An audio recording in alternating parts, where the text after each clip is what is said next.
Beat Fama. Chenda mukaga katonyeze 3 Kampala. Nechenda mukatonyeze 0 Masaka. Amawulire gakusomera John Mark Segawa. Gakakutusibwako White Star Magic Detergent. Sabuni wobunga tukuza. Mu mawulire g'essaawa eno abaana abali ku ddagala eriweeweza ku bulwadde bwa mukenenya erya antiretroviral drugs ARVs mu disitulikiti y'e Mukono kitegeezeddwa nti bano basanga obuzibu obw'amaanyi okumira eddagala lino olw'obutaba na mmere. Kitegeezeddwa nti mu mbeera eno gye tulimu ey'omuggalo ogwaleetebwa okutangira okusaasaana kw'obulwadde bwa COVID-19 abaana bangi nnyo abali ku ddagala lino basanga obuzibu olw'ensonga tebafuna mmere era omu kubalabirira abaana bano Saala Zaalwango agambye nti abaana bano baalagirwa okumira eddagala lino nga basuuse kufuna mmere kyokka weesanga nga bangi nnyo tebasobola kufuna mmere ekibaviirako obutamira ddagala ate ekintu eky'obulabe ennyo eri obulamu bwabwe. Ate bo abaddukanya ekifo omulabirirwa abaana abato abatalina mwasiriza ekya Agape House of Babies Kitebi bategeezezza nga bwe baggwereddwako ebuyambi bwonna omuli n'ensimbi okusobola okuyimirizaawo abaana bano mu bulamu bwa bulijjo. Addukanya ekifo kino Maawa Christine agambye nti ababalabirira era bulijjo ababwa ku buyambi abasinga bantuuse kinoomu kyokka nga nabo bano embeera gye bawangaliramu mu mbeera eno nzibu nnyo, bangi tebakola mirimu olw'omuggalo gwa COVID-19 nga munabyogedde bw'abadde akwasibwa obuyambi okuva mu kampuni ya Movit Company Limited okuyamba ku baana bano 8 n'omusobyo abalabirirwa mu nnyumba eyo.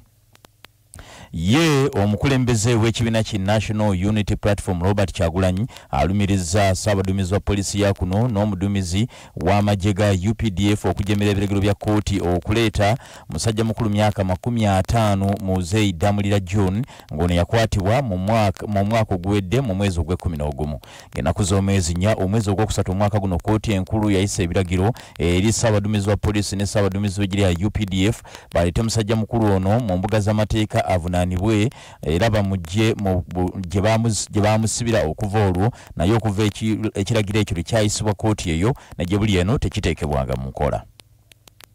Bo abasuubuzi ab'omu katala ka Biva mu Ntuuyo Kaleerwe banenyezza nnyo abakulembeze mu kitongole kya KCCA olw'embeera enzibu gye bayitamu mu budde buno ng'ate bateekeddwa okusula mu katala ako.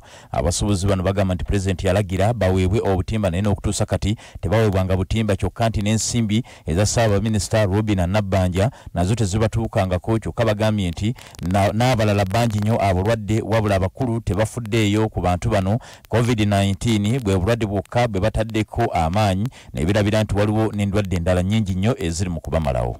Ndi mu mbeera mbi okuva pulezidenti yatugamba tusule mu butale tusula ku mbaawo ate baagaana tuwa obutimba. Nabbanja yagamba obutimba Kaleerwe naye ffe abamu tetwafuna butimba. Ensiri zituluma, endwadde zitweyongera. Muleke kutunuulira COVID yekka ng'obulwadde. Abantu bafa endwadde endala. Muno mu katale mulimu abalwadde ba sukaali, abalwadde ba pressure, abalwadde ba HIV na asthma. Tebasobola kutambula nga chairman waffe ne waba amuwadde ebbaluwa ng'atuuka wali ku road block ne bamukwata. Abamu abasuubuzi baffe babadde bava wala nnyo, abamu balemesebwa okujja olw'entambula nga teriiwo. N'abantu abakolera ku kkubo nabo bakosa nnyo obutale bwaffe era tukubira tawunikira ku mulanga aleme tuula ku divizoni. Banaffe ag'essaawa eno bwe gatyo bwe gagenze. Tubagaliza olunaku olungi n'okukola obulungi emirimu gyammwe nga mukyatuwuliriza. Nze John Mark Segawa. Enteebereza y'obudde musisimuka.